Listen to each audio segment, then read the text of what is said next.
My name is Bond. James Bond. Shaken, not stirred.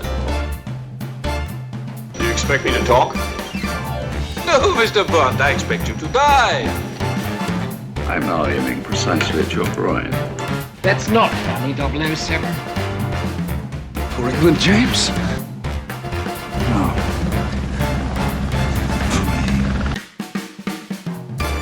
Hello everyone and welcome back to Enter the BondVerse. I'm one of your hosts, Nathan. I am joined by the podcast extraordinaire, the YouTube critic, writer, entertainer. His name's Kyle. Say hello. Hello. It's me. Thank you Kyle, all for being here.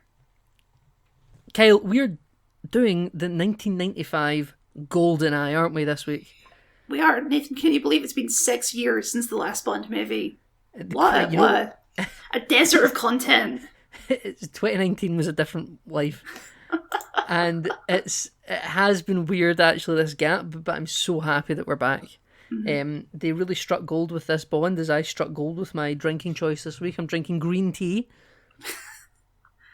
It would make sense if you're drinking gold tea, but green, there's not really a connection there. Sorry, we should call it green eye then. Green eye. Green tea eye. It just sounds like some sort of fungal infection. Oh yeah, doesn't it? Ooh, let's not think about that. We can quickly move on from that topic then. Mm-hmm. Kyle, this is a new era. Definitively, this is a new era. I feel. Well, almost. Right, almost. Listen, there's hangovers. And there's always hangovers. Yeah, well, for now. Well, no, sorry, there is always hangovers. I've just remembered. No, there is. Even when they reboot the continuity, there's still hangovers. Yeah. You're 100% right. I think this really is. They still want to pretend that this is part of like the continuity since Connery. Mm-hmm. But somehow. Yeah, somehow. But I feel like even in the movie making of GoldenEye, this is like the hangover movie for all time. It has elements of old Bond movies, but it also feels like the first modern Bond film. Agreed. I don't mean that to say that, this was the first James Bond I ever watched as a kid, because it was, by the way, audience. This is my first Bond. This is our Bond. Yeah, this is our Bond. Between License to Kill and this, there was some sort of cinematography revolution. Like, the cinema landscape has just changed so much in these 6 years since 2019 that, like, it's so different, actually. Now, there's some stuff that feels reminiscent of, like, a film from the 80s, of maybe a late Moore or Dalton era film, but this is just, that's what I mean by hangover. Some stuff still kind of feels in that way, but this specifically, is just like, the Q scene in this is very, like, callbacky to the older movies. Yeah, exactly. Even some of the music, some of the score, I would say, for this film sounds a little like one of the older films a little bit. Apart from the theme, the barrel's very new. But I love it, Kyle. Let's just say out the barrel, right, as it were, pun not intended. This is my favourite Bond film ever. Fair enough. I love GoldenEye. It's just tremendous. I think that this is just, everything pops off here. Martin Campbell is the director they hired to do this. Barbara Broccoli, Michael G. Wilson are the only named duo producers of this flick. This is their franchise now. No more Cubby. God, what a hell of a start, right? That's good. No, I don't disagree. I think this is the good shit, as they say. This is the good shit, Kyle. You said it. Okay, we've got a shiny gun barrel with a kind of, it's very shiny, with a kind of upbeat theme, like Bond's walking into a bar to shoot up the joint, you know? I've described it as a very 90s barrel, yes. Yeah, I love it. I'm going to say that a lot for this film. There's so little wrong with it, in my opinion, and I will try and clarify when I'm rose tinting it, because I do have some stuff in my notes where I acknowledge some silly stuff is going on, you know? So I will bring it up. There's nothing silly about zening it on a top, okay? Yeah, she's a completely serious character, Kyle, played by the amazing Famke Janssen, who is, we have to point out, a returning character for this podcast, because she is, of course, Jean Grey in those X-Men movies. Yeah, she is friend of the podcast, some would say. We wouldn't say that, but some would. Kyle, we're caught here opening in one of the best pre-credit opening cold opens in Bond history. It's a very cool damn. It's such. You see that dam and you're like, damn. Yeah, you are. Exactly. Yeah. Bond's running along the top with just ropes and bags of stuff. He just looks very tactical. Then a stunt double decides to jump from the top of the dam and free fall down. Just such a good. The opening says we're in the USSR, so we know this is a flashback. We don't know. We don't. The whole film could be set here. You don't know that there's going to be a time jump after this. You know. But yes, well, they say later that we flashed later on to 9 years later. Yeah, there's a 9-year time jump. Mm-hmm. Which means this does take place before License to Kill, and I think maybe also The Living Daylights. Well, so we should say we have a fun fact here that originally Pierce Brosnan was offered the role for Living Daylights. Mm-hmm. He was stuck making Remington Steele and couldn't do it. Yes, I have heard this. Now, for the sake of actually Brosnan's era as Bond, I think that was probably for the best, because he might have also only got 2 movies. That's true, yeah. Now, originally the plan was, as we mentioned last week, to have Timothy Dalton return, and he said, I'll do 1. And they said, no, don't do 1. And he said, I'll do 1. And they said, okay, we just can't do it. Yeah. So, here we are with a slightly older Pierce Brosnan than what they maybe initially wanted when he casted him the first time around, but all for the best, in my opinion. I think he looks great in this movie. He looks so good in this movie. And, you know, you could say that this is, if it's all the one continuity with Dalton, because the most you could ever get me to stretch to is that it's a Dalton continuation. If this is supposed to maybe be like the prequel to the Dalton era as a cold open, fine, whatever. Dalton knew Alec Trevelyan as well, I suppose. Sure, he was played by some other famous British actor back then. Who could Alec Trevelyan be played as in the 80s, Kyle? Who are we thinking? I don't know who the 80s equivalent of Sean Bean is. Brian Blessed. Brian Blessed, sure. No, he would have been played by Brian Blessed. It would have been Peter Davidson, the Fifth Doctor. Sure. Sean Bean of his day. What are we doing here, Kyle, at this dam? We're here to blow some stuff up. We're doing some covert Cold War stuff. We are doing some covert Cold War espionage, you're right. And we're sending 2 00s, Kyle, on this mission, not 1. Is this... No, it's not the first time we've seen a 00, but it's the first time we've seen Bond working together with another 00, I think. Working in tandem in a joint mission, yeah. Because I guess they were technically on that training exercise in A View to a Kill, but both the other 00s died instantly, so... That doesn't count. Yeah, we didn't see Bond having any banter with them. Yeah, I never bought a friendship with Bill Fairbanks, you know? Bill Fairbanks died off screen. Oh yeah, but he would have probably known him. They've been to some briefings together. Bill Fairbanks. Friend of the show. Uh-huh. Now, genuinely, I love the relationship here between Bond and Trevelyan. It's good. They have banter. They have good bits, and so we should say that, you know, the tension's building here, and we've planted bombs around this weapons factory. I think it's a weapons factory. Remember, chemical plant? I thought it was some sort of chemical depot. Yeah. Yeah. Possibly. As the Russians are breaking into the locker that Bond and Trevelyan are, you know, rigging to blow, they've got all these lines, you know, like, James, it's the closing time, it's the last call. You know, Bond's like, buy me a pint, you know, love it. It just, there's all these little quick-witted, we kind of, we're doing it, but we've got some banter, we know each other, we know what we're capable of. I know I don't need to worry about Alec not holding up they don't have any sort of moral objections about what they're doing here. These guys are professional killers. These guys are. I think there's a shot where, Trevelyan just walks into a room and just shoots a dude in the head, point blank. I can believe it. Now, Trevelyan, though, is a psycho, but we'll get there later. But at one point, we kind of hear that Trevelyan stops speaking to Bond. And Bond's, you know, shut the door, there's a draft, and he hears nothing, and he comes out and he sees that a certain General Arkady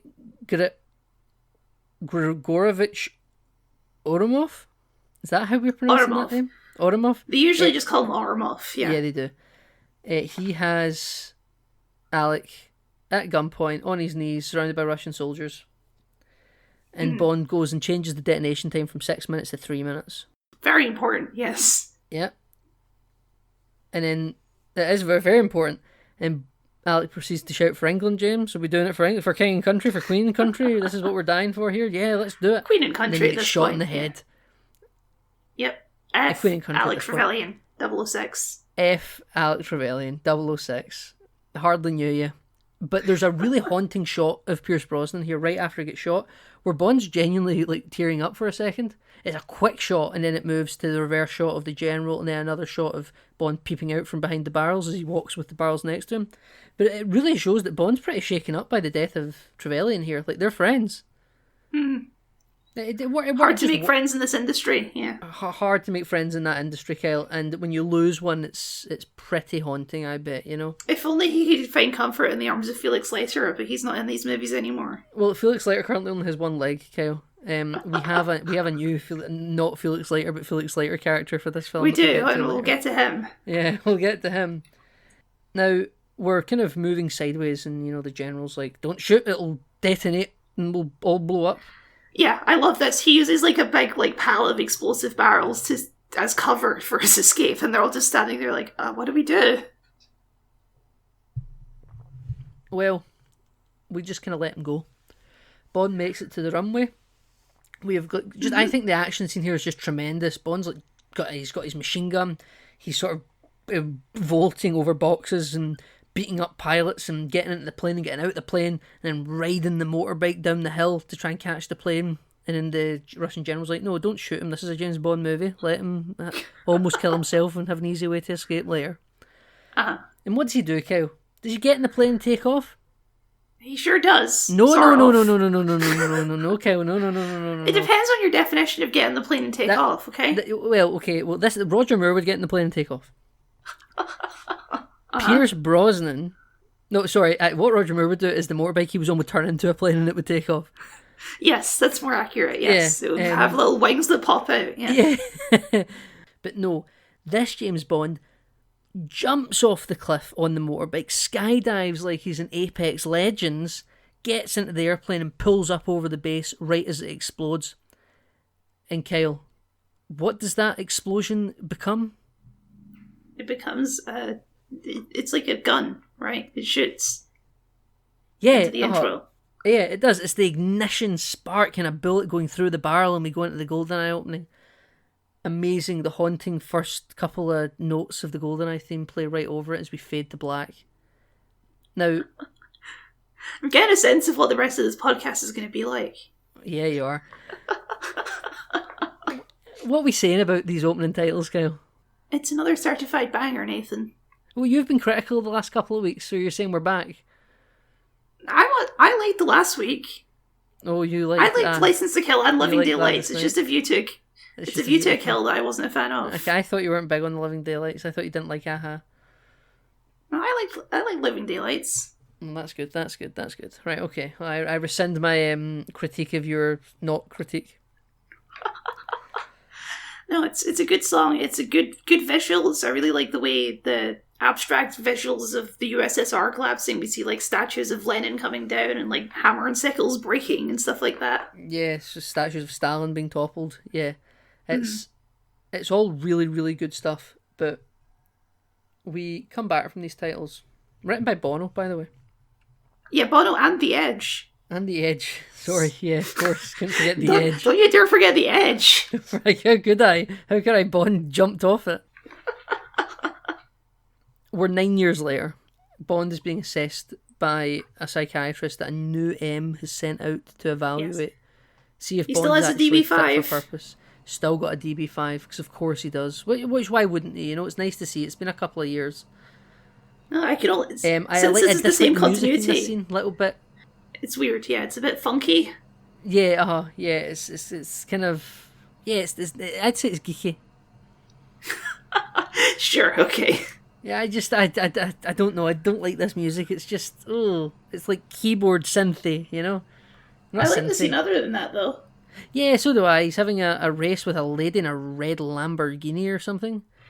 Yes, it's a Ferrari, I think. Oh, is it a Ferrari? And, you know, he's being chivalrous, letting her go in front of them when there's cyclists coming in the opposite direction. They all fall over because they're too busy gawping at these two gorgeous cars. The psychiatrist is having a nervous breakdown. Yes, and, she's not a very good psychiatrist. No, she's like Esri Dax in Star Trek Deep Space Nine. I think Esri might be better than this lady. Esri, to my memory, never sleeps with a patient. Would you not call Dr. Bashir a patient? No, he's a colleague. That's different. I think that he needed some psychiatric help, Kyle.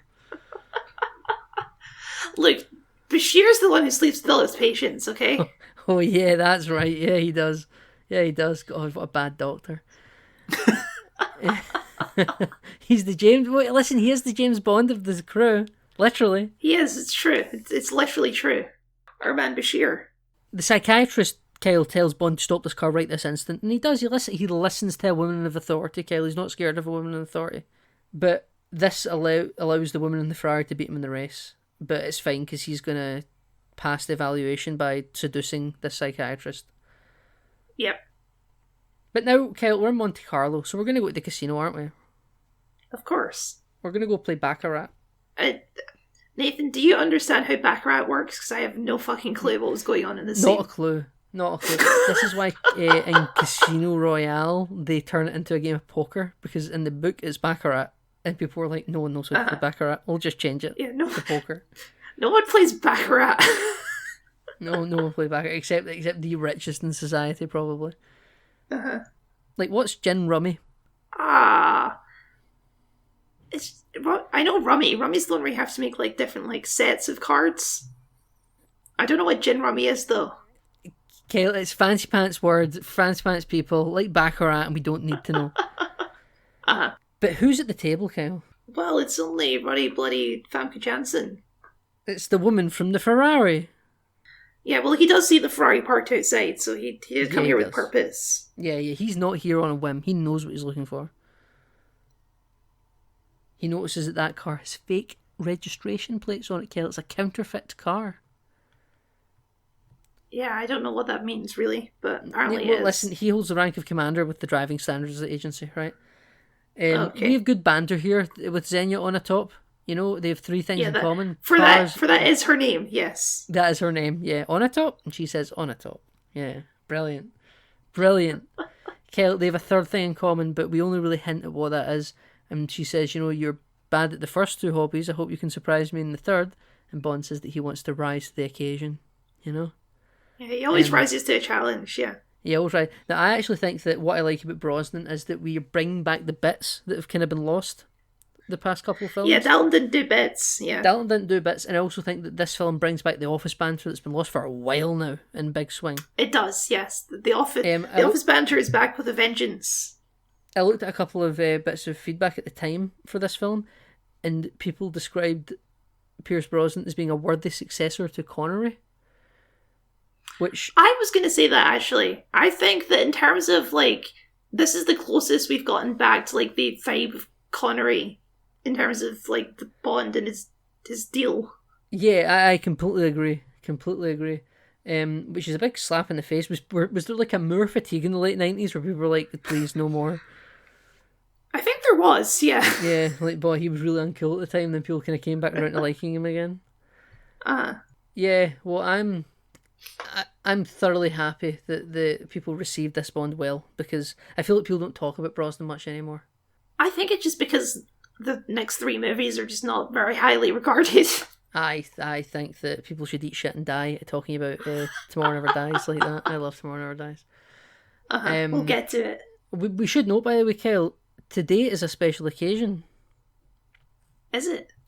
Today, as we're recording this podcast, is the 72nd birthday of one Pierce Brosnan. Oh, very good. Happy birthday. Happy birthday, Pierce. If you're listening. If you happen to be listening, and also when this comes out, it won't be your birthday anymore. But It's fine. He'll know we recorded it on his birthday, though, Kyle. We're saying that we're recording it on his birthday. This is also the 30th anniversary of GoldenEye this year. Oh, very good. Came out in 1995 or 2025. We're just hitting all the anniversaries. We have a sad thing to talk about later on, but we'll get to Yes, we do. Yes. Yes.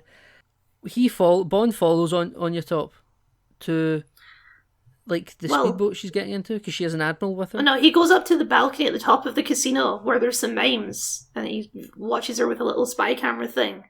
Yeah, so he does, you're right. He just goes to, like, the roof of the balcony of the hotel or whatever, and there is like an art performance out there, and he's looking down with, like, his little electric binoculars down to the pier, and he sees Anya Top be escorted to a speedboat for a yacht called the Mantaray with the Admiral, who escorts her out of the casino.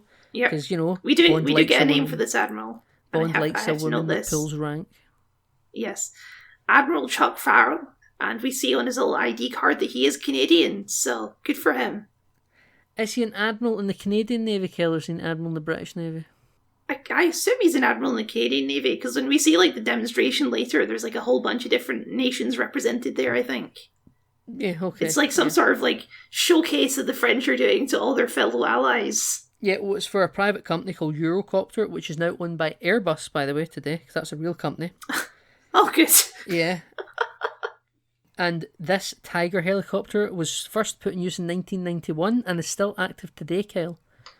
Oh, good. Yeah, it's one of those ones that you're like, I've definitely flown that around in GTA. I've definitely called it in as a kill streak in Grand Theft Auto. Or sorry, in Call of Duty. I don't know, in Grand Theft Auto, you get your kill streak, you killed enough cops, you call it a helicopter, yeah. Yeah, you're right. But it is a real... And back in 1995, filmed in 1994, first put into use in 1991, this is cutting edge, Kyle. This is cool. And I actually love the design of this helicopter. I think it's still cool. It's a cool helicopter, I'll give you that. It is a pretty cool helicopter. Now, Kyle, it is... What does Anya Top do? She commits badness to the Admiral. Well, okay, first of all, there's a scene I like where he gets Moneypenny in his car. He sends her a picture of Anya Top to like run her through the system. Yeah. And so we get like a recorded message back from Moneypenny where she ends up, she does all the official professional stuff. Yep. And then she ends up as like, good luck, James. I trust you'll stay on top of things. Good bits, Moneypenny. Good bits. We haven't even met this Moneypenny yet, and she's just tremendous. We should note, though, actually, that's a valuable point in the film you bring up here. On this official notice, we do learn that On the Top is a member of the Yanis crime syndicate and a former Soviet fighter pilot. Yes. So she knows how to fly, and she is connected to the criminal underworld, and we have a name, right? And that's important for the rest of the film. Yes, but yeah, we cut to what she's up to, and she is somehow sexing Chuck Farrell to death. Kyle, she is crushing him with her thighs. Yes, I guess that is what's happening. I don't understand how that works. You just squeeze. Yeah, I guess she just has extremely strong lower body strength. Yeah, well, I mean, Kyle, she's connected to crime syndicate. She used to be in the army. I don't doubt this woman to be incredibly physically fit. I feel like Domino was not Domino. What's the lady from A View to a Kill? Mayday. I feel like Mayday could do this because she's like a super soldier. I don't know if just like regular human Famke Janssen can do this. I think she could. Frankly, I think the Admiral wanted to. I mean, we see him later. He died with a smile on his face. He died with a smile. A really weird smile, but yeah, he did. Yes. That rigor mortis came in quick. Oh, yeah. Yeah. No wonder he was able to keep himself propped up in that cupboard. But yeah, this is like the main defining trait of Xenia Onatop, which is that she's horny for murder. She just loves murder so much. She sexes people to death. Yeah. But even later when we see her like gutting people down, she has like an on her face the whole time. Oh, she's very turned on by just killing people. I think great character trait, by the way. I really like this character. Sure, okay. I'm a big fan of Xenia Onatop, but unironically, I think she's great. Sure, man. You do you. Listen, yeah, everyone do what they want, right? I just think that she's a very fun character in this film. Like, she's different. She's not just some serious slab, and I don't think she's comically camp either. Oh, okay. I think the rose tint's showing a little bit here. Nah, not at all, Kyle. Not at all. Yes, it's entertaining, right? It is entertaining. But, like, she's a sinister character. Sure, okay. Kyle, what's important about this helicopter, and why does Onatop want it? It's immune to EMPs, Nathan, and I bet you're wondering what an EMP is, but don't worry, this movie will tell you. Oh, yeah, well, the second time in Bond history we're getting an EMP Indeed. explanation. Crazy to believe the first one is In View to a Kill. Yeah, so what happens here is she kills the official pilots, and she sneaks on with the Russian general man, and they just fly away, and Bond's best plan for stopping this is to just barge onto the battleship and hope for the best. Yeah, but just book it onto a French destroyer and just hope that no one tries to stop you. Yeah, but believe it or not, people try and stop him. Yeah, but Bond is an idiot here. But the helicopter flies off and everyone's like clapping, thinking, "Oh, what a wonderful demonstration!" And the captain of the ship is like, "This isn't part of the plan. What's happening?" We're now in Severnaya in Serbia with a bunch of Russian IT specialists that are in control of a secret weapon, Kyle. And we're introduced to a couple of key characters here. Alan Cummings, Kyle, is in this film. Is the Boris? Alan Cummings, another X-Men alumni. Another X-Men alumni. This is X-Men before they were X-Men. Yeah. And this he's playing Boris, a creepy weirdo. A creepy internet hacker from back in the day. I love the depiction he's like a skinny Dennis Nedry. I love the depiction of the internet. Like, oh, it's amazing. Back then, yeah. Just all like chat rooms with little custom avatars you've made. They've all got kind of big bobbleheads. Yeah. He somehow set up this system where, like, when she tries to log in and shows a picture of her with, like, big boobs. And like a bikini. What was that even? Yeah. I think he's just very good with custom art and scanning onto computer servers. I guess so. It does seem like his true passion is like pixel art as opposed to being a hacker. Is he better than pixel art? He did a really good job with it, actually. Well done, Boris. I don't condone of the subject matter, but the expertise of which you've executed it is top marks. No, I'm pretty sure this would get you fired in modern day Boris. This is not in modern day Russia, Kyle. Oh, okay. Sure. But yeah, so he's doing all this to his co-worker Natalia. Yeah, Natalia Simonova. Or is Simyonova? I remember she corrects Bond later on for mispronouncing it. Something like that. Yeah. So, yeah, he's like, she's like, Boris, what's the password? And he just, these shit-ass riddles.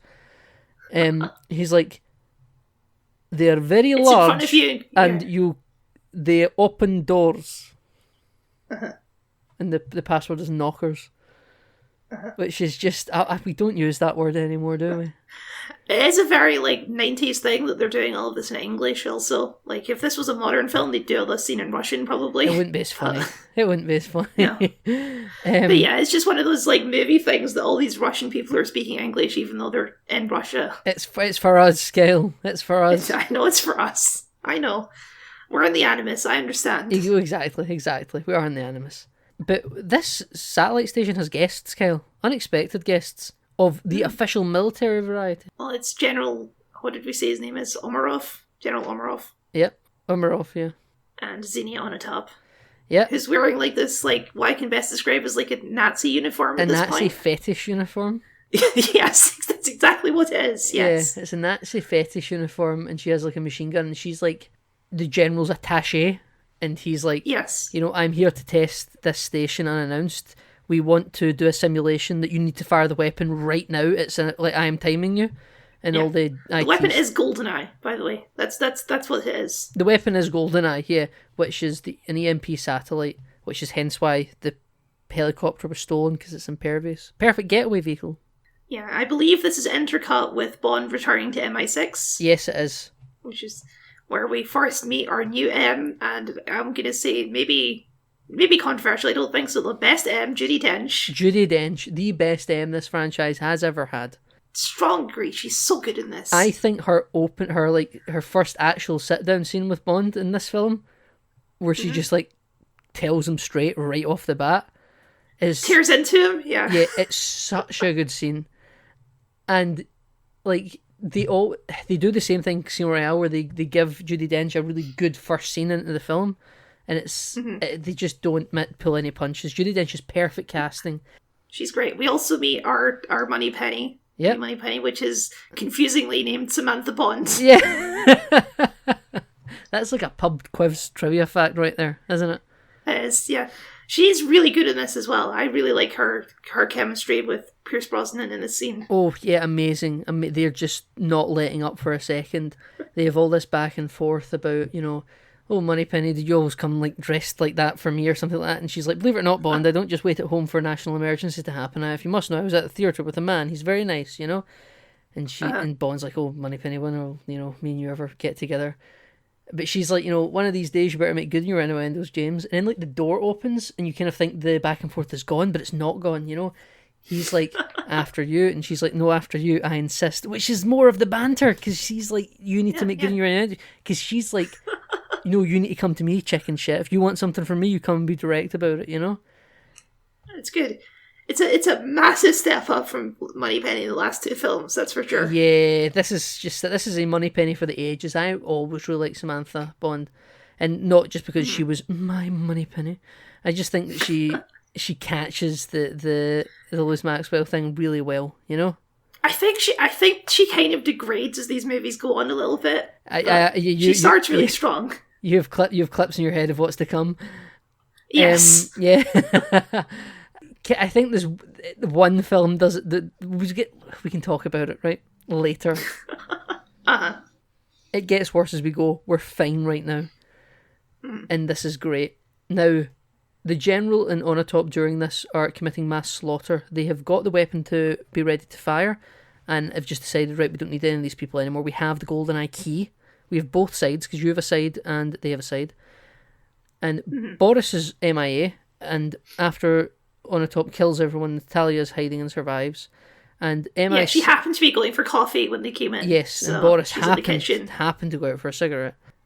Now, Bill Tanner and Bond and M are all watching this satellite station from MI6 headquarters, and in the middle of this talking about, oh, we found your stolen Tiger helicopter, it's parked there, there's a massive beam of light and your satellite goes down and you lose all your imagery, and it's because this rumoured, because to them it's just a rumoured weapon, is real. GoldenEye is a real weapon, it's just been fired on its own launching pad, not launching pad but control centre. Now, GoldenEye is a single-use satellite, it seems. When you use it, that satellite is sort of out of service now. You need to have another one. We should also mention in the scene, Bill Tanner does accidentally shit talk his boss, and they did oh, she's standing right behind me, isn't she? Joke. Yeah, Bill Tanner in this film refers to M as the evil queen of numbers, which I don't understand. Is it because she controls the double O's? Well, no, we get some backstory on this M that she used to be an accountant. Before she got upgraded to M. Yeah. Right, okay. I must have missed that. So, so the people in the office, she's new in this movie. This is her first time being M. This is one of the few scenes that kind of hint to a previous continuity. Yes, because they do say, oh, your predecessor had kept a cognac in the thing. She's like, no, I prefer bourbon. Thank you very much. I prefer bourbon, actually. I've got balls. Yeah. I'm not like that pussy-ass Admiral I'm replacing. But yeah, the implication, she was sort of a financials number person, so the people are like, oh, she's just a number puncher, she's not ready to be M. Workplace sexism going well. Indeed. But I think that's actually the point, because then we get that amazing scene that we referred to earlier where just chews Bond out and is like, if you don't think I have what it takes to send a man out to die, you're dead wrong. You know? She's also like, oh, I'm immune to your boyish charms and that idiot I said to evaluate you the other day. I know you're not fit for service. I just currently lack the official documentation to pull you off the job. I think you're a misogynistic dinosaur, and you're a real son of a bitch. But if you I will send you out to your death and not think twice. But I'm not going to send you out to your death on a whim. I want you to die for something, you know. And just a brilliant scene, because Bond just sits there and drinks his cognac and doesn't say a fucking word. And then she's like, is that understood? Yeah. He's like, crystal clear, ma'am. And then as he gets up to go, she's like, don't die, Bond. Come back alive or something like that. Yeah. Just great. There's also a line here, I can't remember where it is, where someone says, oh, is this live footage? And she says, unlike the American government, we prefer not to get our bad news from CNN. Yeah. So, fucking shots fired. Yeah. Is this Bush or Clinton 95? I think 95 would have been Clinton, right? Yeah, he won 2 terms, this week, so fuck you, Clinton. Yeah. Yeah, we hate Clinton, woo! Yeah, we could just give all the Judi Dench praise here as well. She talks about, Ourumov, the general. Omarov, yes. They don't think they call him the next Iron Man of Russia. Yeah, they've promoted him to general, which apparently he wasn't in the opening scene of the film. They don't think has been 9 years. They don't think he's connected to the Yanis Syndicate, but Bond seems to think that he is, because these are the same people that were wrong about GoldenEye being a myth or not. Yes. And But M is like, if you do happen to see him out in this mission, don't go after him because I don't want you going out in a vendetta to avenge Alec Trevelyan. And and then he's like, well, you didn't get him killed, and she's like, neither did you. So like, we've got some stakes here. You know, Bond feels very conflicted about what to do with. Well, with which, General. to be fair, is a valid concern because the last movie in this continuity, Bond punched M in the face to go and avenge Felix Leiter. Yeah, I suppose it's a very, very valid concern. 6 years prior. Yeah. I guess he got his job back in between that. It's fine. Yeah, it's fine. When you save the day, it's fine. If you kill Sanchez, you get your job back, you know? Yeah. Even though Sanchez was just a drug dealer, he had no greater ambitions than being a drug smuggler. Yeah. Well, Natalia survives the attack, and Bond is now sent out into the field, you know? But before he goes out into the field, Kyle, we've got to get some gadgets. Got to get a classic Q scene, and this is a classic Q scene. This is my favourite Q scene ever. Oh, it's good. I really love Desmond Llewellyn. He comes up in a wheelchair, and you're like, oh, I guess he's getting too old for this stuff. But then he just shoots a rocket from the wheelchair and steps up, and he's still full of life. Out of the fake leg. You know, yeah, what did Bond say? It's like a fishing injury or something, and then he goes, no, he's like hunting. Yeah. It's good stuff, yeah. And lots of stuff in the background, you know. Oh, there's great visual gags in the background. Yeah, like there's the jetpack from Russia with Love. Is that what that's from? I think so. Yeah, it just starts taking off in the background with a Q henchman on it. There's a BT phone box in the background that's got like an airbag inside. A giant airbag, yeah. Yes, that traps the person inside. Yeah, just lots of bits. Q's giving Bond shit, but they've kind of got a back and forth going. You know, they show him the exploding pen, and Bond's like, "Oh, I guess he's like, how many clicks do I need to give this pen again to disarm it?" And he's like, "Oh, hush, 007, you know." And he goes, "I guess the pen is mightier than the sword." And then Q goes, "Thanks to me, they were right." He's like, "Let's go test it on Fred the dummy." And then as he puts it in Fred's pocket, he's like, "Sorry about this, Fred." Just good stuff from Boothroyd here, you know? I love the bit after that because they just keep the bits going where he's like, "Don't say it, Bond." He's like, "The writing was on the wall," along with the rest of them. And Q laughs. He does. Yeah, I like it. He's learned to accept the bits. He's let the cringe die. Yeah. Well, it's time to now go meet our contact in Russia, Kyle. Yeah, well, I was going to say, we get a couple other gadgets in this scene. We get like a belt with a grapple line in it, and we get a laser watch as per.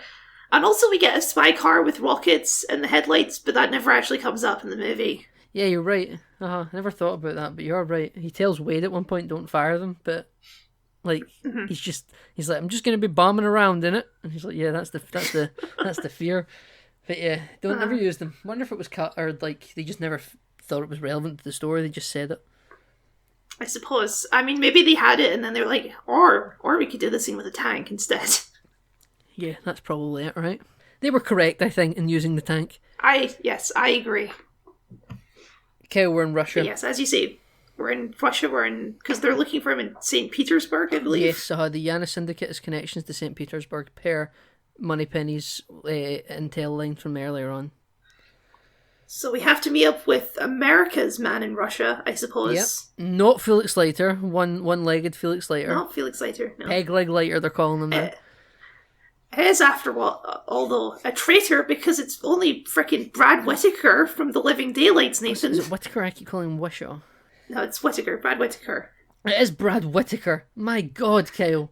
What a fucking turn of events is this? A turncoat. And no, it's Joe Don Baker, but he's playing Jack Wade in this movie. Yes, it is. He is playing Jack Wade in this movie. I think he better Bond friend than Bond villain. Mm-hmm. I didn't like Brad Whittaker. You know, I think we spoke about that, and it is weird because earlier on I'm conceding that I can concede that this is the same continuity as Dalton, but this is a villain from Dalton. Mm-hmm. This is supposed to be the primary Dalton villain. You know. And it's not even like Star Trek where you can put them in alien makeup and pretend it's a different person. He just looks like the same guy. Kyle, he's got a tattoo that says Muffy. He does have a tattoo that says Muffy. It's his third wife. And yeah, this is the sad news we have to point out because Joe Don Baker passed away like last week, I believe. It was a few days ago. Yeah, it was very recently. Very News just came out. Yeah, absolutely. That's a real shame. Rest in peace, John Baker. Yeah, absolutely. R.I.P. He was a real that guy in the industry, wasn't he? Always showing up doing bits. He was. But yeah, he has in this. He's Bond's friend now, so that's good. Yes, but I think he's a much better friend than villain. Which is what you want. Well, right? I mean, it's always what you want. I suppose, yes. But yeah, he points Bond in the direction of like a local arms dealer, Russian mafia guy. Yeah, he does. Valentin Dmitriev. Valentin Dmitriev. What a guy. I love Valentin Dmitriev. What a guy. It's only the frickin' Dial-A-Bus man. It's only fucking Robbie Coltrane, ladies and gentlemen. One of us, baby. One of us. Just really great casting. This is like 6 years prior to him being Hagrid, you know. And for growing up, for me, seeing him pop out as seeing him pop out as oh, he would have been a fun Alec Trevelyan though. wouldn't he? Seeing him pop out to be like Bond's sort of not nemesis, but like anti-hero type character in this part of the film, at the same time as I'm watching Harry Potter and I'm watching Bond at the same time. It's the same actor and he's Scottish, you know, because my dad showed me all these films. So I was like, oh, this is fun, you know. I had a real moment of kinship with this character. And actually, when I was young, he has a mistress who's like a terrible country singer. Yes, he does. Yeah, singing about "Stand by Your Side" and he's just a man. Yeah, and he's like, you know, who's strangling the cat? Bond does, and then Robbie Coltrane, Shoots Zukovsky, yeah, shoots them like between the legs in the sofa, and he's like, that is my mistress. Yeah, and he's like, very talented girl. And then I love that it's so inappropriate, but I always find it so funny. Robbie Coltrane calls her out by her name. I can't remember her name. Goes, "Hey, take a hike, get off the stage," and then she tells him to like get stuffed with a good hand gesture, and they'll walk off. Then we get into the meat of the scene. This, by the way, Zukovsky only knows 3 people who use a Walter PPK, and he's killed 2 of them. So he knows it's Bond immediately the second he hears that gun click, because he's an expert. Once again, cut back to the scene in Doctor No when it's standard issue for the Americans. Yes, yeah. But this man's a Russian and this is a Brit, you know? I suppose he doesn't know it's a Brit by the gun cock. Yeah, you're right. And this is supposed to be the same continuity. So, yeah. Bullshit, frankly. Maybe the Walter PPK's gone out of fashion in the last 30 years. But Bond was a Beretta OG, if we remember Doctor No correctly, Kyle. You know, he's just decided he actually prefers the Walter. Yeah. He's really committed to the Walter. Well, we are told here from Zukovsky, who has never met Yanis, but he is part of a lineage of people who are the Lians Cossacks who fought against the Russians on the side of the Nazis during the Second World War. They then surrendered to the British in Austria at the end of the war, hoping to keep fighting communists with the British. But the British just sent them back to Stalin, who killed them all. And this might be why someone like Yanis happens to have it out for the British government, you know? We don't know who this Yanis is yet. There's no photos of him. The only confirmed contact we have is Xenia Onatop.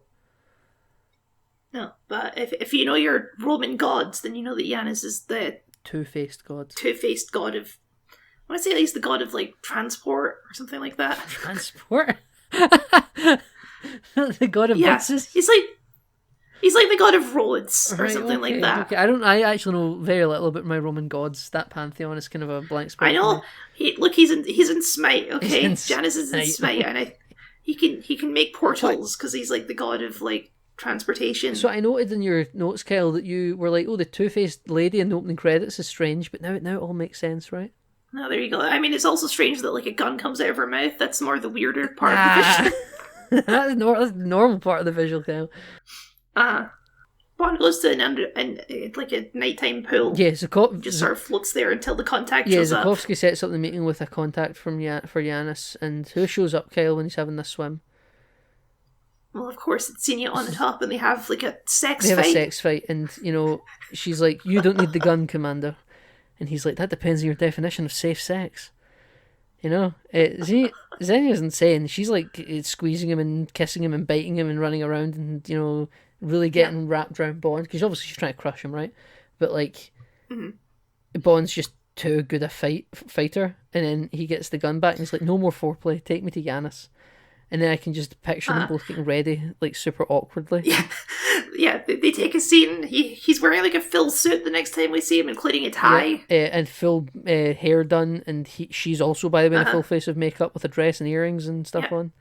They have to dry off. Yeah. Because they're in a pool. Does he get ready whilst leaving her there wet in a gown? Yeah. What, holding the gun? Does he find like some other person to hold the gun to her for him while he goes and gets dressed? Yeah, does he like, he calls in Wade, right? Does he like ask her to hold the gun on herself for a few minutes? Like, you just hold this, please, I need to button up my shirt. Actually, could you? I've never been good with the ones or not. Could you help me with the tie? Yeah, thank you. Not too tight. Don't squeeze me. We're now in like a graveyard of statues, aren't we? Yeah, it's big statues of. I think it's Stalin statues. Yeah, they're just all like former communist overthrown statues that have been, you know, typical overthrowing dictator statues, all down and broken in half. And there's like a natural fire pit here. That's all like it's a natural fire spot. Like, there's, see all the flames around. It's a natural place. It happens naturally. I think they mention it in the film. But Nathan, we get the reveal of who Janice is, and you won't freaking believe it, Nathan. Who's Janice? Nathan, it's 006. It's Alex Trevelyan. He has an evil Bond scar on his face now. No way! Oh God, Kyle, that's a real shocker. Actually, like, genuinely surprising. I even think the first time I watched this film, I was like, "Oh, it's him." Maybe I was, as a kid, I was too young to understand the great reveal. But as a kid, I just sort of accepted it. I didn't go, "Oh my God," you know. I have a funny story about this. Okay. I can't remember if I've told this story to you or I've even told it in the podcast before, but I went and saw, with a couple of friends, GoldenEye when they were re-releasing all the Bond movies in the cinema, one movie a week, right? And it was a packed theatre for GoldenEye, right? Some weeks were quiet, some weeks were busy. This was a packed week, right? The crowds weren't turning out for Octopussy, no? Exactly, right? No, some, like, I saw You Only Live Twice in the cinema, and that was quite busy, you know, like, it really was, like, busier, some weeks, quieter others, but GoldenEye was busy, and packed cinema, all dead silent, people having wee group, sort of community niche chuckles at certain stuff, like in the Bond franchise, like, respectful sort of everyone chuckling together, ha-ha-has, but when this Alex Trevelyan twist happens, the crowd's dead silent, and one guy a couple of rows behind me goes, like, an audible gasp, right? And maybe he meant to do it to like a friend next to him as a little joke for the two of them. But when I tell you, the whole theatre erupted in laughter at that gasp. Everyone heard it because the screening was dead silent. And everyone just started talking for like 30 seconds about it. And even me, because at that point the game was up, you know? Like, me and my friend were just like, I guess he's not seen this film before. Because everyone, of course, is going to see it as like a rewatch, you know? And it was just a wonderful little moment of like Bond community camaraderie, you know? I'll never forget it. Bond bonding, you could say. Ah, yeah! Brilliant. Yeah, good. I love that. Fun stuff. Q and Bond would be proud of you for that one. You'd fit right in the office pants at MI6. Yeah. Anyway, while you were talking in the cinema, Alex Trevelyan explains his tragic backstory to Bond, which is that, as you say, he was like a, what did you say, a Cossack? Is that what that's the word, right? Cossack, a certain kind of Cossack. Yeah. Yeah, his parents were those, but they were killed. Or no, they weren't killed. They managed to survive, but then they couldn't live with the guilt, so his dad killed himself and his wife. Yes, and left Alex Trevelyan an orphan. And MI6 knew about it, but just thought he'd be too young to remember, so just kind of still let him join up anyway. I suppose so, yes. And, you know, we talk, you know, clever name, Alec, you know, Yanis, the two-faced Roman god. And Alec's like, I can blame you for the two faces, Bond, you know, that 3-minute detonator. Now, here, I guess my question is, why did Alec join MI6 in the first place? Or did he just get, like, was he trained from a young age to join this and didn't have a choice? I think he always, maybe as he got like political ambition and a need for revenge against the British government, felt that the best way to undermine them would be to from be within. I guess, but he doesn't really use that undercover to do anything. See, when he gets shot at the start of the film, I think he was already Yanis. he was already being a criminal, because he get shot in the head. Like, unless he was already working with that general and it was a blank, he must have been doing some stuff. He hadn't reached the grand plan yet, you know? Mm-hmm. So, you know, I'm willing to believe that he just hadn't done his final effort yet, you know? Okay. I mean, it's going to take him another 10 years from faking his death to do something about it. Well, I think he had to build up his network and infrastructure more. I don't know. I'm very forgiving of this, Kel. You know? Okay, sure. The collapse of the Soviet Union allowed for, you know, bandit capitalists to come in like him and, like, really build up power and wealth and influence in the Russian government, including high-ranking generals that report direct to the Minister of Defence, you know, all these kind of stuff. Alec has decided that it's closing time, James, and instead of getting shot in the head himself, he knocks out Bond as opposed to just shooting him to lock him in the Tiger helicopter. Well, he has someone from off-screen shooting with a dart gun. Yeah. So he wants to blow up the Tiger helicopter with Natalia, who's the survivor from the base. Oh, right, yeah, they call it Natalia. Yeah, we glossed over yeah, that. we did. She meets up with Boris, and it turns out that Boris is working with them, and Boris hands them over. Boris was the person that let them into the base in the first place when they went out for a cigarette, you know? Yeah. Yeah, I don't know if that was supposed to be a twist or not, but yeah, Boris is working with them. Yeah, that probably is that's meant to be a twist, I think. So, Alec wants to destroy the helicopter, but he wants Bond and Natalia inside, so it feels like we have the two thieves right here. We know who done it, because the bodies will be discovered in the wreckage. Mm-hmm. And they're all tied up and roped in, and Natalia's screaming at Bond as he wakes up, and there's this countdown going on, and it's to when the missiles are going to fire, and they'll lock back onto the helicopter and turn around. And they're just really struggling to get out, you know? And then Bond needs to, you know, headbutt the ejection button that's conveniently right at head height next to him. Yes. And almost as if it was built for exactly this purpose. yeah, I mean, it's kind of off-centre a little bit. Like, his head can only kind of hit the corner of it. It takes him a few efforts, but yeah, it's very specific. And they fly up like an escape pod, Kyle. Mm-hmm. They get out just in time. Natalia wants nothing to do with any of this. Well, Nathan, the things we do for frequent flyer mileage. The things we do for frequent flyer mileage, yeah. The bits are back, Kyle. The bits are back. Bond and Natalia are immediately captured by the Russians. Yes, but not the same Russians. Different Russians. The like, official Russian government catch them, not like bandits. Yeah, like the actual Russians. Yeah. So the Russian Minister of Defense that we met earlier when he was giving like a meeting with them. Yeah, he was like, you know, Natalia survived. It wasn't just Boris, by the way. Didn't name them, but said 2 of the technicians survived, and he was surprised because he thought only Boris lived. This is a very funny exchange, though, because he sits down and is like, okay, so should we execute you now or should we execute you later? And he's like, oh, no one takes the time to do a really sinister interrogation anymore. Yeah, that's the problem, Kyle. You just can't get the fucking staff these days, you know? And then... but then the defence minister and Bond have a really good back and forth about what's like, you know, we may not have the government may have changed Mr. Bond, but the punishment for treason is still the same or something like that. And he's like, oh, what's the price for being a traitor or murderer or anything like that. Really intense back and forth, like drama writing. And Natalia boots in and is like, 2 of you just stop it. You're like boys with toys, you know?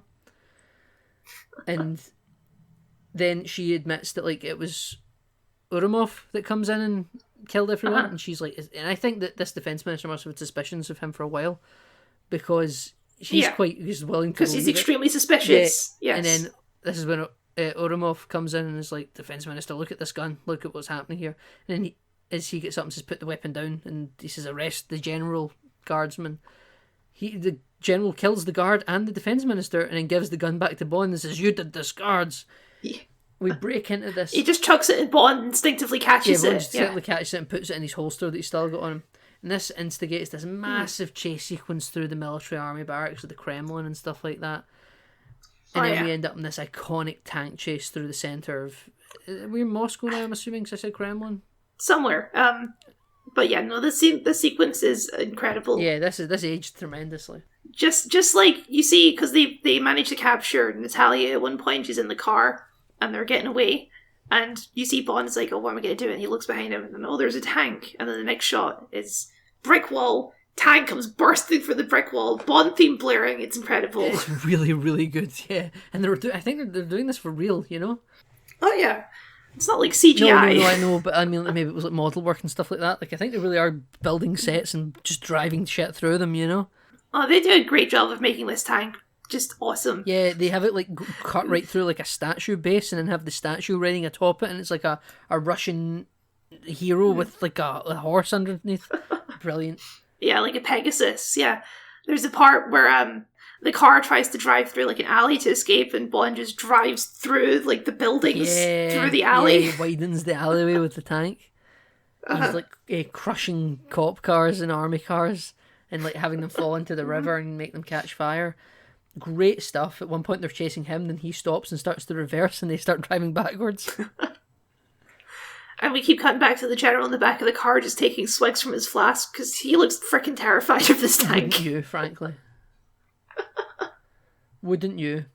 No, it's great. It's great stuff. Yeah. Great action. It's fun. Well, Oromov is able to get away just in time to get to Alec Trevelyan and Yanis's former Soviet Union armoured train that's used for moving around sort of intelligence people and high-ranking officials back in the USSR days, but he owns it privately now.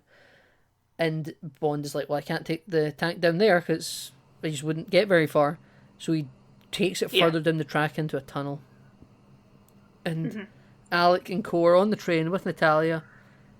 And they're trying to, like, he's being a bit of a creep, but, he's like, me and Bond used to share everything. Well, I want to talk about this. We used to share everything. Absolutely everything. What is the implication there, Alec? I think that... Did you and Bond get up to some interesting stuff together? I take the implication in a fairly surface level, and that's just that, like, the implication is we also used to share women, and, like, I'm going to have you at some point, I don't think it quite makes the jump to saying that they had a threesome, Kyle, but why not? I think it absolutely does. Frankly, I don't. You could read that. I just don't. But I wouldn't fight your reading of it. Sure, why not? They go docking together.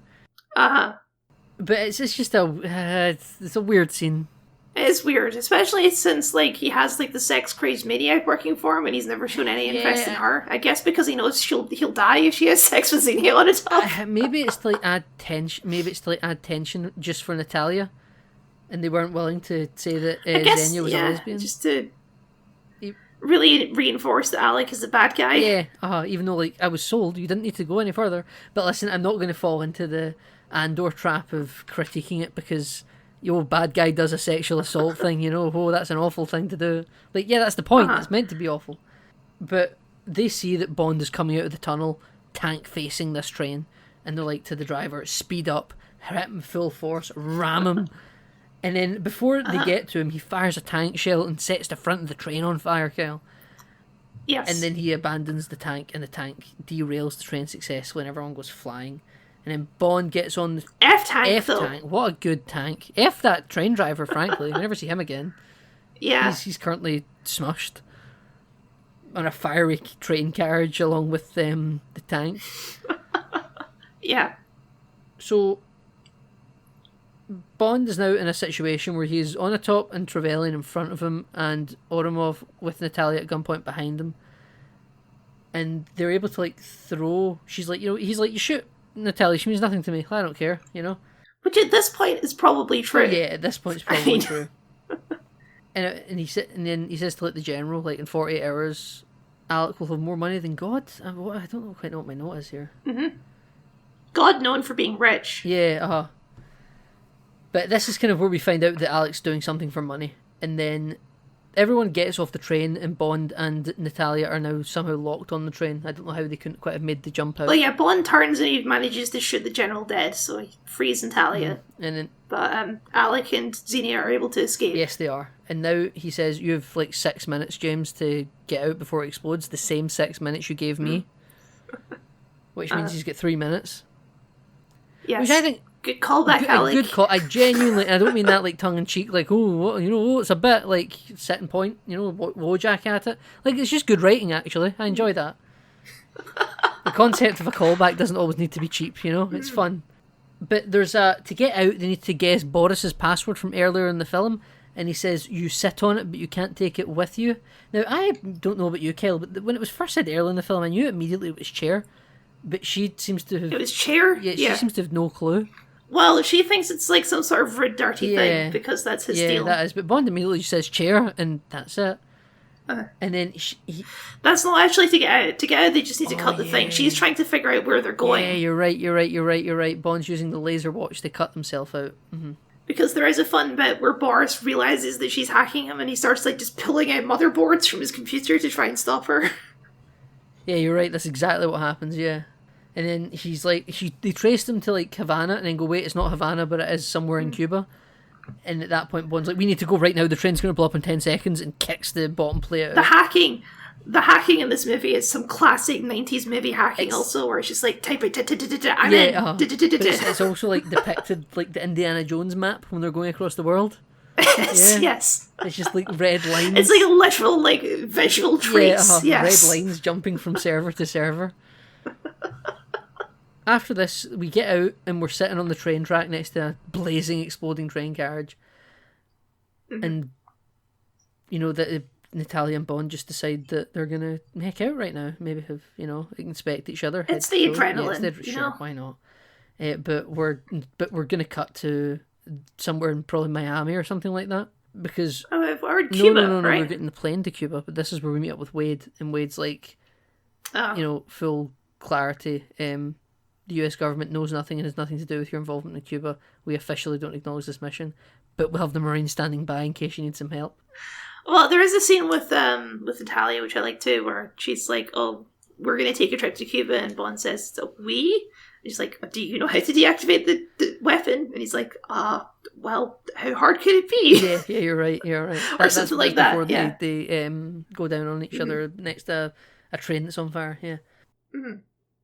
Well, here, Wade says that the CIA does not believe there is a second GoldenEye satellite because there is no station on Cuba, because they would know about it.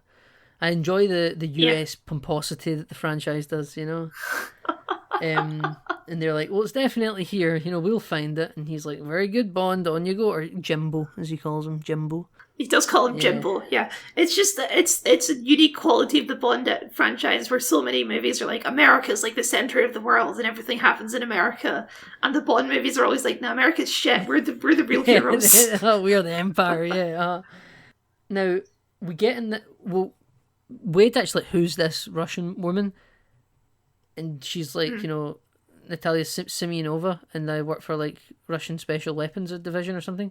And he's like, Bond, can I talk to you a second? Right in earshot of her, doesn't even go very far away. He's like, have you checked this girl out? And he's like, yeah, from head to toe. Ha ha ha ha ha. He's like, oh, okay. And then they get in the plane, and that's where they give him the spy car. And he's like, I'm just going to bomb her around in the car. But he's like, don't touch any of the buttons in that car, And then this is where we go to Cuba. And as we're flying over Cuba, we get shot down by a secret base missile. Yep. And then Onatop arrives at the crash site in a helicopter and tries to kill Bond and Natalia. And she ends up... But Bond manages to do this, he does this thing where he, like, hooks her back onto the cord that she came down in a helicopter with and then shoots out the helicopter so that she's, like, crushed against the tree or something. Yeah, so the tree is, like, in a Y shape, and as the helicopter's crashing down, it's sort of flying in the opposite direction from where she is, but she's hooked to it, so it's pulling her away as it's crashing, but then... Because it's falling, the cable gets stuck in the groove of the Y, and she can't fall through it, obviously, so she's now being crushed against the trees. A helicopter's flying away from her. So this could have been quite bloody. It's not, but, R.I.P. Xenia Onatop. She always did enjoy a good squeeze. Brilliant. It just... You can't beat them, Kyle. You really can't beat them. This film's just banger after banger. Oh yeah, I don't want to say. So this is where we get Alec's plan. We get the nitty gritty, which is he's going to have Boris transfer a bunch of money from the Bank of London, and then he's going to use GoldenEye to blow up all of the electronics in London, therefore covering any trace and basically crashing the entire global economy. Yes, and sending the UK specifically back to the Stone Age, but it will have global ramifications. Yes. Kyle, where's he getting his money from if all the banks crash, even if you transfer it to your account? Your account's down. Well, I assume he's transferring it to a different bank, the Bank of Cuba or whatever. Possibly. That's true. But yeah, I was noting, it's like, is this the first time that London specifically has been a threat in one of these movies? I think so. Because usually it's America is usually in trouble. Yeah. Because everyone wants to blow up and America. The Spy Who Loved Me, they were like, Bond has to come in to save the day. We're going to target like New York and stuff like that, isn't it? Yeah. It's usually London is not actually at risk. Yeah, it's like we're doing it for the world. And now it's like, oh no, actually Uh-huh. our own domestic interests are in direct threat. Yeah, you're right. Yeah, I mean, I suppose in like Moonraker, where he's going to blow up the entire planet, like, yeah, sure, London is technically at risk Yeah. there, but There's a lot more going on. Yeah. yeah, Okay, we find the GoldenEye satellite coming out of a fake lake that's like a big water basin that's the satellite, and its antenna hovers above it. This is a great location, by the way. It's real. They used it in the Jodie Foster movie Contact. That's where a lot of other people recognise it from. that's cool. And it's just I can't remember where it actually is, but it's a really, really nice setting. Well, yeah, they managed to. Well, they don't sneak in because they get caught in the cameras, and I do like that Alec at this point is like he's not doing any drama. He just sends his guns out. It's like just kill him for God's sake. Like Bond hasn't learned to die. I'm not doing any speeches anymore. Yeah, exactly. Bond is able to outwit them, of course, though. Yeah, well, he sort of slides down the satellite Yeah, dish because like all the water drained out of that's it. a very nice shot of it all draining, but it's cool, like footage in reverse because the water sort of just like weirdly splashes up at Yes. some points. But it's really nice model work. It's just that bit at the end where it's clearly reverse footage. Yeah, right at the end. Yeah. Feels reminiscent of the volcano from Only Live Twice. I'm not saying that it's a different setting, but like a big sort of underground base that's in like in a valley, you know? Yeah, there's also like a big satellite weapon. Yeah, exactly. Yeah. Except we don't have Big Bertha, whatever the fucking helicopter was called. Little Nessie. Bond is now in the base planting bombs around various like weak points, I guess. And Natalia is hacking into the guidance system of the satellite because that was her area of her specific area when she was working on the project. So she's able to sort of mess with the guidance thrusters of the satellite so that it'll burn up in atmosphere. Bond lets himself get caught so that she can sneak in and do Yes, that. exactly. But when Bond's setting up all these bombs to go off, Alec knows all Q's gadgets and is like, oh, you have a newer model of my watch. I assume it's this button here to deactivate the bombs. Wouldn't it have been fun if that good. watch he said all these years had like a MI6 tracker in it and they just were like, oh, he's still alive. He's still wearing that watch. It's like you should have thrown away the watch. Yeah, Janice, yeah. Like, come on. do you even have any Q proprietary Q bombs that work for this watch? But no, so he deactivates all the bombs. Now, apparently, there's big cylinder walls in this space that are filled with oil or something, explosive chemicals. Yeah, see, so at first I assumed it was like water because that would make Yeah. sense because You've just you know, drained all it, drained yeah. out. But it does like turn into like liquid nitrogen later and freeze Boris, so I don't know what that's and about. I did like read like a synopsis of this film as well as doing my notes. They describe it as chemicals. That's strange. It doesn't seem to have any relevance to the plans that they're going. No, for is here. it just like crude oil to power the base? Yeah, I don't Yeah, know. who knows? But it does ignite later on. But they also capture Natalia. Yeah, the important part is that Boris gets his hold on Bond's pen and he keeps clicking it, and it's just a great sequence of Bond just staring at him like, click the pen more. No, stop clicking it. No, okay. Bond looks like Boris is very nervously clicking Bond's grenade pen, and Bond is nervously watching this all happen. Bond knows the pen is going to explode, like eventually, but he just needs to either time it right or hope that it isn't timed poorly, that like it explodes in his face, you know? Yeah, or because he does like go up and point at Natalia at one point with the Yeah. pen, and Bond's like, "Ugh." Yeah. Because like, you will give me the codes, Natalia. You will give me the codes because she is locked out everything to not adjust the guidance system. And then he's like, Boris is like, I can probably break it, but he's getting really stressed out and kind of freaks out. But when he kind of freaks out and approaches Natalia, that's where Bond kicks the pen out of his hand and sends it right over to the explosive chemicals, and the grenade blows up, the pen's in pieces, the base is now in pieces, everyone's knocked sideways, and Bond and Natalia run for it. And then Boris is held at gunpoint, and Alex says if he moves from this seat, you shoot him. I think Boris has probably got a little bit more power in this moment, because you can't kill Boris, then like you're out of action, your plan's done. You're stuffed. Yeah, you can't hack it. Boris needs to hack it. And then like also, is there a third GoldenEye satellite? I don't think There's so. only two, and you know this is it. Yeah. Once you knock out all of London, that's pretty good. Right? Exactly, right? But no, if you kill Boris, then none of that's happening.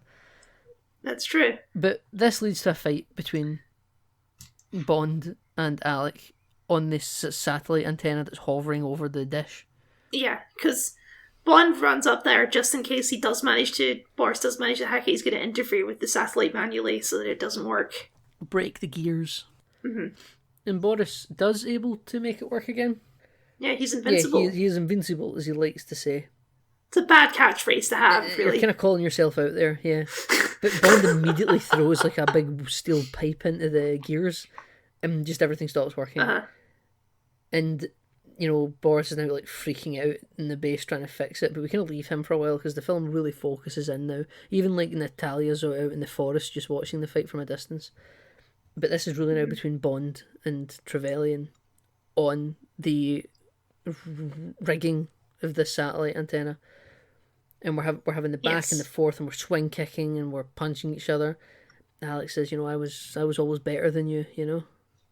Like, earlier in the film he says, like, you know, when you die, no one will even come to your service. You'll have Moneypenny and a few morning restaurateurs because of all the business they'll be losing. Uh-huh. But that's it, you know?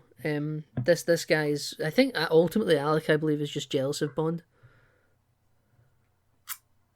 Not exclusively, but I think that he is. I think that he knows in that moment to himself, if he's not going to admit it, that Bond has kind of been able to integrate himself into society, and Alec is just this angry man. You know, this 50 year, at this point, it's the 90s, a 50-year chip on his shoulder against what Britain done to the Cossacks, and all Alec has now is his anger. And he's just, I was always better than you, Bond. Of course I was always better than you. Where it's just clearly not true. I mean, well, he does beat him in that fight, and he's about to shoot him unless Bond does the ladder trick. Yeah, I suppose, but being better in that moment doesn't mean being better. Bond's the better man, Kel. Are you a 006er? Is that what you're saying? I agree that Bond is the better man, but I do believe that Alex did definitively beat him in that fight. Yeah, well, yes. But he says I was always better than you, you know? No. No, you're not. Now, Bond is pretty much out for the count. That ladder trick is nothing except buying you a few seconds at most, you know? What are you planning to do here? Really, there's nowhere to go. And then, Alec, this is kind of what I think is a bit stupid. Alec decides I'm going to climb down this ladder to go down and, like... to be fair, I think we do see that he's out of bullets. Fucking go get a gun. It's not like Bond's going anywhere, it's like, true. Close the hatch, lock it, go get a gun. Or there's some like loose pipes in that room, just start hucking pipes at him. Shit on him, yeah, exactly, right. And if he starts climbing up, pretend you're gone, and as he gets to the top, just like then get him because you have more support. Kick him, yeah. He has nothing. Yeah, bait him out. Now, instead of doing... He's mad. He is mad. He's His angry. anger is best at him, Kyle, yeah. He's got the red glare. He's got the yeah. red haze, yeah. He's got the yellow Sith eyes, yeah. Mm-hmm. But he's been driven mad by the ring's power. He has been. Yes, very good. Yes, he has been. Now, Bond is able to get into a fisticuffs fight with Trevelyan at this moment, and he's able to somehow come back from this. But they send up like a helicopter to try and deal with Bond, but Natalia's in the back, and Natalia, who's sitting in the jungle, must have known the exact helicopter that was going to take off, so he just gets there in time to threaten the pilot. It seems like there was only one helicopter, to be fair. Just sitting there. Exact same helicopter that shows up for the Marines later on, by the way, Kel, just a thought. Is it? I thought it was a different. That was a different model of used a generic brown army issue helicopter here. I think it was a reused prop. That's what I'm saying, Kel. This movie's cheap. I do enjoy also that they just let that evil Janus Corporation pilot fly away at the end. Don't they? Yeah, the syndicate guy. Yeah, they're just like, you drop us off and you can leave. And none of the US Marines hiding in wait on the ground decided to get up and start blasting. They've got nerves of steel, by the way, for not like running away when a helicopter almost landed on them. That's true. They're highly trained Marines. Yeah, they are. So Bond is now at the position where he now has Trevelyan dangling from the edge of this. Mm-hmm. And Alex Trevelyan goes, for England, James? What does Bond say? He says, no, for me. He drops him. It's in our intro, Nathan. You've been hearing it for the past 18 weeks.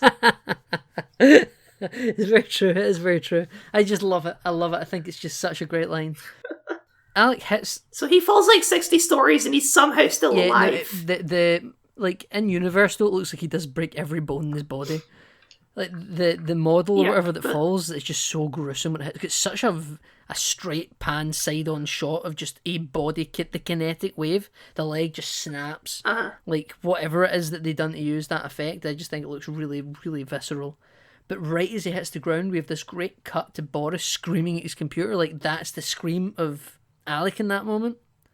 Really fun hit, and then we get an immediate shot of the GoldenEye satellite exploding in space. And then there's another explosion inside the base. Yeah, well, there's still explosions happening in the base, yeah. And as everything explodes, the satellite antenna falls. Bond jumps onto the helicopter that Natalia's commandeered. They fly away, and the satellite antenna falls right down on still living Alex somehow. And it's this, like, the camera sort of falling at the same speed as the satellite antenna. And right as it hits his face, we cut to just a massive explosion, you know? Yep. Crazy. F. Alec Trevelyan. For real this time. For real. I don't know, you don't think he could have walked away from that one? No one's ever really gone, Kyle, you know? We're gonna get the Alec Trevelyan spin-off, Sean Nathan. Alec Trevelyan Origins. Yeah, we are. I can't wait for 006 Adventures. So, just as Natalia and Bond's are about to get it on again in the grass, we hear, "Hey, Jimbo!" Well, there's a little exchange where she's like, what if someone finds us? He's like, oh, there's no one within 25 miles, trust me. And then Wade walks up, and then he's like, is this like, where the hell have you been? And then, like, he's like, oh, there's tobacco plants around here, like we're getting tobacco or something. And then, like, all the grassy, like, knolls around them get up, and it's all US Marines in ghillie suits. Yeah, they were all just watching there. As I said, they must have feeling real good about themselves when Bond was like, oh, there's no one around here. And I was like, haha, we've outsmarted James Bond. Imagine they, like, fell on top of one of them. We should also note that in these explosions, Boris is still alive. And a massive explosion happens, and he's like, haha, I'm invincible. Asterisk, thunderbolts, asterisk. And then, all the liquid nitrogen explodes near him, and he becomes, like, a victim of Frozone and the Incredibles. Yes, a victim of Frozone. Yeah, Kel, he's gone from being Nightcrawler to being Iceman in one move. You know? It's good. So listen, Wade says, would you like to go back and finish this full debrief in Guantanamo? Which this is pre-war on terror, Kyle.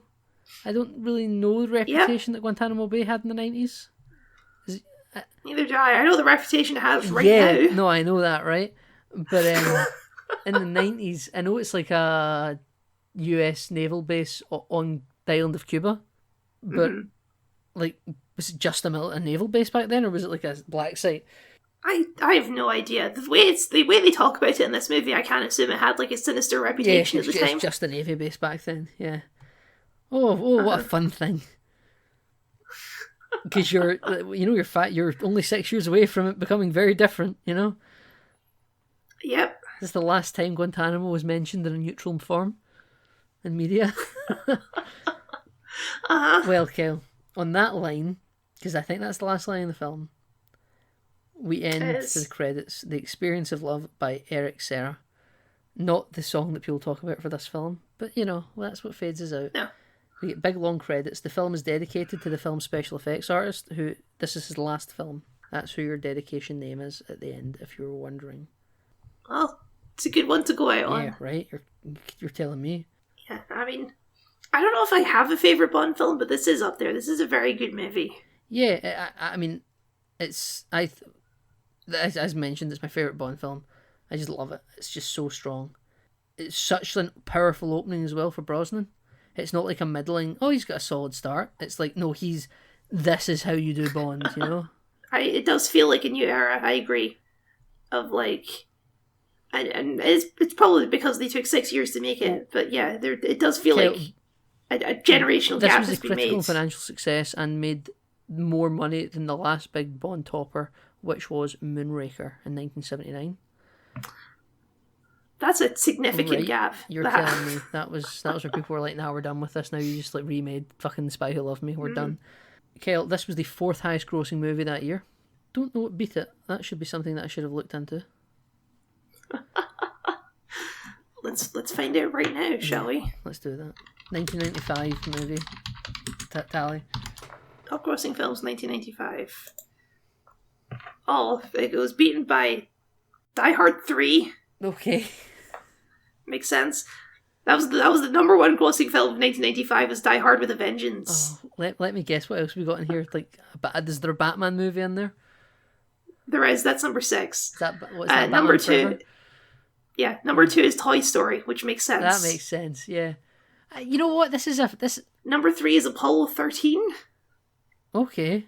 Which apparently it was beaten by like $3 million. It's very close between that and GoldenEye. Okay. I wonder if Apollo 13 has been re-released in theaters at some point and it's changed that. I'm looking at the 1995 in film thing. So yeah, because just what I'm reading here, it says it had the 4th highest worldwide gross of all films in 1995. It was the most successful Bond film since Moonraker. Number 5 is the infinite classic Pocahontas. Oh, really? Okay, interesting. 1995, what a year for films. Nice to see Bond performing back then. Really nice, because I think what always happens with the Bond franchise, you're always worried that like you've killed it. You're always worried that like we've committed to this new actor and it's a disgrace. And this is just such a jolt of energy for the franchise, because I liked Timothy Dalton, I did, but after a 6-year gap and he's not coming back, you gotta go well, you know. And I think this film is so much better than either of his two. It's going to be an even longer gap by the time we get our next Bond, so... Oh yeah, ain't it? But we'll get there when we get there, Kyle. Kyle, where can the people find you online? The people can, of course, find me at Kyle the Scot on YouTube, where I do video essays and game critiques. I'm also on Blue Sky very occasionally. Nathan, where can the people find you? Kyle, thank you for asking. The people can find me online, as always, on social media hosting services such as Twitter and Blue Sky as well. Mastodon if you want. If you want. I think we're pretty much done with all the pop-up social medias that we plugged for so long. Threads, Blue Sky's the winner. I enjoy Threads. Because it's got this Instagram tie-in, you know. But yeah, you can find me there. Also in Kyle's comment section from time to time. I feel like I've got something to say. You know, whenever I have input, you'll read me there. Also, Kyle, the audience can do us a big favour, can't they? And they can listen to our entire back catalogue of Name Not Included episodes. A big favour, yes. We have done a big favour to themselves, Nathan. Yes, a big favour to themselves. They would be enriched for it. You can listen to the entire back catalogue of Enter the Snyderverse. Sorry, I keep going for its Twitter name. Enter the Snyderverse. We went through all of the films in the DC Extended Universe, everything from Man of Steel right all the way up to Aquaman and the Lost Kingdom. Aquaman and the Lost Kingdom, I think that's its name. Aquaman and the Lost Kingdom, yeah. Then after that we went through all of the Fox X-Men movies with Enter the X-Verse. What more could you want? You even got Famke Janssen and Alan Cumming in that, returning from this film. You know, like... Oh, and Pierce Brosnan was in Into the Snyderverse, of course. Oh, of course, he was in Black Adam. Black Adam. Yeah, of course he was. See, this is why you need to watch the whole back catalogue, because it all ties in, ladies and gentlemen. You'll be richer for it, and so will we. Ladies and gentlemen, thank you so much. It means so much to us that you listen to us every week, of course, as always. And you can hear us next week for Tomorrow Never Dies.